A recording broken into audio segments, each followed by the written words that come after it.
Você crê no poder de Deus? Você crê que Ele é capaz de fazer maravilhas em sua vida? Mas sabe por que, irmãos, Ele é poderoso? Porque Ele venceu a morte. A morte não foi capaz de retê-lo. Nem mesmo aquela pedra que foi colocada lá no túmulo foi capaz de segurar alguém como o Senhor Jesus. O que mais me surpreende é que geralmente precisa-se de alguém para levantar alguém. Precisava-se de alguém para ressuscitar alguém. Mas o Jesus que nós servimos, Ele é tão poderoso que Ele mesmo com o seu poder, ressuscitou a morte. Mas não só ressuscitou, mas está vivo. Vivo, atuando na sua igreja, atuando em nossos corações. E esse Jesus que foi julgado, preso, torturado, crucificado e morto na cruz, seu corpo tirado por José de Arimateia, um ilustre homem, servo no Sinédrio, seguidor do nosso Senhor Salvador Jesus, levou e emprestou um túmulo, aquele túmulo onde uma grande pedra os soldados o colocaram, e lá deixaram o corpo do nosso Senhor Jesus. E aí em Marcos, podemos abrir as nossas Bíblias em Marcos, capítulo 23 de Marcos, versículo 50, começando, nos fala a respeito deste Senhor Jesus. Lucas 23, versículo 50, começando o versículo 50 de Lucas. Lucas 50, vai falar um pouco do muito que esse Senhor Jesus fez. Lucas 23, começando o versículo 50. Diz assim o escritor, que havia um homem chamado José, membro do Sinédrio, do conselho, homem bom e justo, que não tinha consentido na decisão e no procedimento dos outros. Ele era da cidade de Arimateia, na Judéia, esperava o reino de Deus. Dirigindo-se a Pilatos, pediu o corpo de Jesus. Então, desceu-o, envolveu-o num lençol de linho e o colocou num sepulcro cavado na rocha, no qual ninguém ainda fora colocado. Era o dia da preparação e estava para começar o sábado. Aí diz que as mulheres que haviam acompanhado Jesus desde a Galileia seguiram José e viram o sepulcro, e como o corpo de Jesus fora colocado nele. Em seguida, foram para casa e prepararam os perfumes, especiarias aromáticas, e descansaram no sábado, como era de costume em obediência à lei. Estas mulheres viram onde o corpo havia sido colocado. E essas mulheres amavam tanto Jesus que foram até o fim, que foram ver mesmo, elas precisavam ver onde o nosso Senhor e Salvador havia sido colocado. E elas foram testemunhas, como muitos outros. Realmente ele morreu. Realmente ele foi colocado no túmulo. Realmente ele estava lá, sem sombra de dúvida. Morreu. A esperança de Israel havia morrido. Nós pensaram, é um fato, é verídico, morreu sim. A nossa esperança. Mas após tudo isso, elas voltaram. Elas voltaram. Capítulo 24 de Lucas, os primeiros versículos. Lucas 24, versículo 1.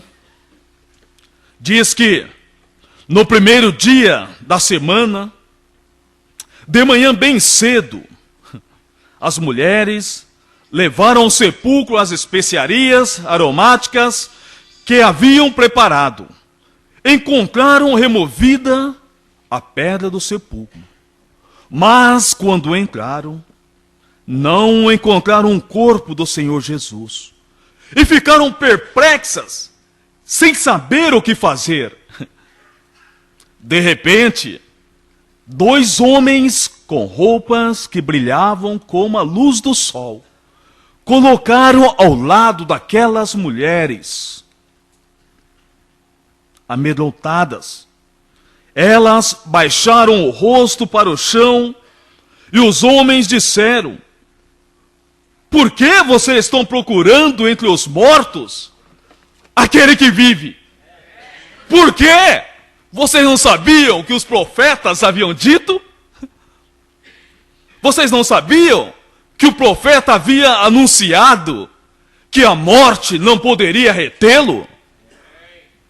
Vocês não sabiam que estava escrito que no terceiro dia ele ia ressuscitar e que a morte não era capaz de detê-lo? E esse Jesus vive, agora está vivo. Mas aconteceu algumas outras evidências, provas que realmente ele estava vivo. Mas eu não quero falar das provas lá, eu quero falar das provas hoje, que Jesus é vivo hoje, que ele continua fazendo maravilhas, que ele continua abençoando as nossas vidas, transformando os nossos corações, curando, sim, fazendo sinais ainda hoje, porque ele vive. Ele é um Deus vivo, um Deus que a morte não foi capaz de retê-la. Porque o anjo falou: por que vocês estão procurando esse Jesus que é vivo, atuante, Senhor nosso, Senhor da glória, que anda no meio do seu povo, que faz maravilhas no meio do seu povo. Mas sempre precisamos de provas, não é verdade? É feito experimentos, testes, é feito amostras para confirmar o fato, se é verídico ou não. Eu gostaria de mostrar 3 provas de que Jesus vive. Primeira prova, que Jesus mudou as nossas prioridades. Sucesso, posição social, orgulho.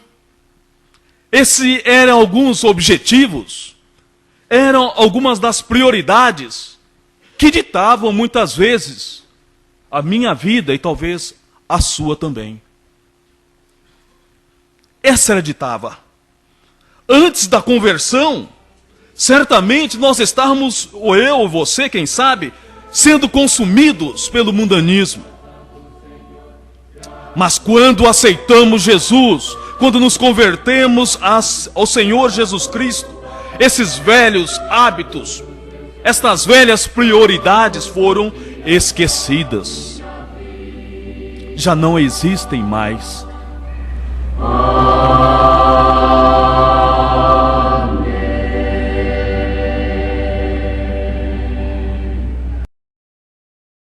E Lucas 24, do versículo 12 em diante, uma passagem que já foi mencionada, mas gostaria de ler, que quando Jesus, na estrada para Emaús, aqueles discípulos, 2 discípulos, indo cabisbaixo, pensativos, porque o Senhor da esperança já não havia mais, fora morto, talvez estavam indo embora.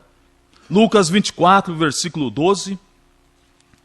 Aí nós sabemos o que acontece, mas no versículo 12 diz, vamos começar desde o 12, que Pedro, todavia, levantou-se e correu ao sepulcro, logo depois as mulheres terem anunciado. Baixando-se, viu as faixas de linho e mais nada.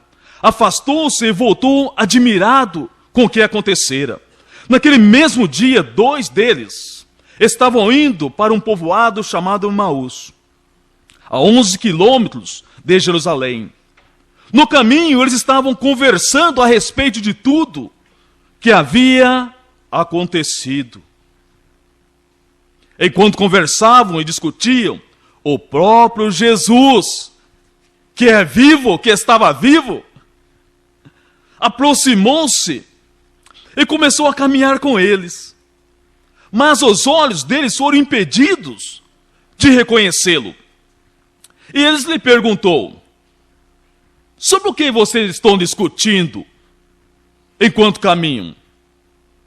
Eles pararam com os rostos entristecidos, e um deles, chamado Cleopas, perguntou-lhe: você é o único visitante em Jerusalém que não sabe das coisas que ali aconteceram nos últimos dias? Que coisas? Perguntou ele. O que aconteceu com Jesus de Nazaré? Responderam eles. Ele era um profeta poderoso em palavras e com obras diante de Deus e de todo o povo. Os chefes dos sacerdotes e as nossas autoridades o entregaram para ser condenado à morte e o crucificaram. E nós esperávamos que ele iria trazer a redenção a Israel. E hoje é o 3º dia desde que tudo isso aconteceu. Algumas das mulheres entre nós nos deram um susto hoje. Foram de manhã bem cedo ao sepulcro e não acharam o corpo dele. Voltaram e nos contaram ter tido uma visão de um anjo que disseram: ele está vivo. Alguns dos nossos companheiros foram aos sepulcros e encontraram tudo exatamente como as mulheres tinham dito, mas não viram. E lhes disse: como vocês custam a entender e como demoram a crer em tudo que os profetas falaram a respeito de que ele iria ressuscitar, que ele iria vencer a morte, que esse Jesus não era um Deus de mortos, mas sim um Deus de vivos, porque os profetas já haviam anunciado isto. Como custam a entender? Não devia o Cristo sofrer essas coisas, disse ele, para entrar na sua glória? E começando por Moisés e todos os profetas, explicou-lhe o que constava a respeito dele em todas as Escrituras. E aí, mais abaixo, o versículo 32. Depois dessa longa conversa entre Jesus e os seus discípulos, no verso 32, perguntaram-se um ao outro, logo após Jesus ter ido embora: não estava queimando os nossos corações enquanto ele falava? Enquanto o Senhor fala, tem que queimar o nosso coração. Quando Jesus fala, tem que queimar dentro do peito o nosso coração por Jesus, pela sua palavra. Desse Jesus que é vivo, que vive para continuar a fazer maravilhas entre nós. E sabe qual a outra prova, irmãos? É que ele mudou o nosso comportamento. Você e eu, nós somos provas desse Jesus que é vivo, porque ele mudou o nosso comportamento. Nós não comportamos mais como o mundo se comporta. Quem está no mundo anda pensando somente em si. Comporta-se somente pensando em si mesmo, em tirar vantagens, proveitos. Coração endurecido que só pensa em si. Nós não comportamos mais, porque Jesus mudou o nosso comportamento. Porque agora uma das provas que ele vive é que nós nos comportamos de forma diferente. Nós nos preocupamos com o próximo. Nós vamos de casa em casa pregando a mensagem do Senhor. Nós vamos de casa em casa falando de Jesus, que ele é vivo. nós não conseguimos ficar mais calados. Mudou o nosso comportamento. Antes era tudo para mim. Como eu quero, até mesmo em casa. Era tudo do meu jeito. No meu lar, nos meus relacionamentos, era tudo do meu jeito. Mas esse Jesus vivo mudou o meu comportamento. Agora nós pensamos no próximo. Nós queremos que todo mundo conheça Jesus. Nós queremos que todos saibam que esse Jesus que nós estamos falando é um Jesus de poder, que faz maravilha, que cura, que salva, que restaura almas, que levanta lares que foram quebrados e destruídos. Nós agora, com esse comportamento, nós anunciamos a paz, o evangelho da paz. Outra prova é que ele mudou os nossos objetivos. Porque esses discípulos perguntaram: não estava ardendo dentro de nós quando ele falava? Mudou os nossos objetivos. Eu não penso mais, não devemos pensar mais a respeito da imoralidade. Mudou a nossa escolha de amigos. Nós não andamos mais seguindo os padrões estabelecidos pelos amigos deste mundo. Nós agora tiramos um tempo, nós agora reservamos um tempo para estar em comunhão com nossos irmãos. Nós agora reservamos um tempo para ir e abençoar a vida dos irmãos. Agora que nós temos um objetivo, nosso objetivo maior é abençoar e não maldizer. O nosso objetivo agora é irmos e restaurar, trazendo a paz dentro de casa, paz com os nossos vizinhos, paz com os nossos irmãos. A ira, a gritaria, a blasfêmia não faz parte mais de nós, porque mudou os nossos objetivos. Mudou nossa maneira de ser. Mas, irmãos, Jesus ressurreto e vivo, não dá para calar mais. Porque ele mudou as nossas prioridades, mudou o nosso comportamento, mudou os nossos objetivos. Alguns dias atrás, um irmão nosso foi para o descanso, 70 e poucas horas atrás, quarta-feira. E esse irmão, servo do Senhor, não posso falar muito sobre ele, mas um grande servo do Senhor, ele foi para o descanso.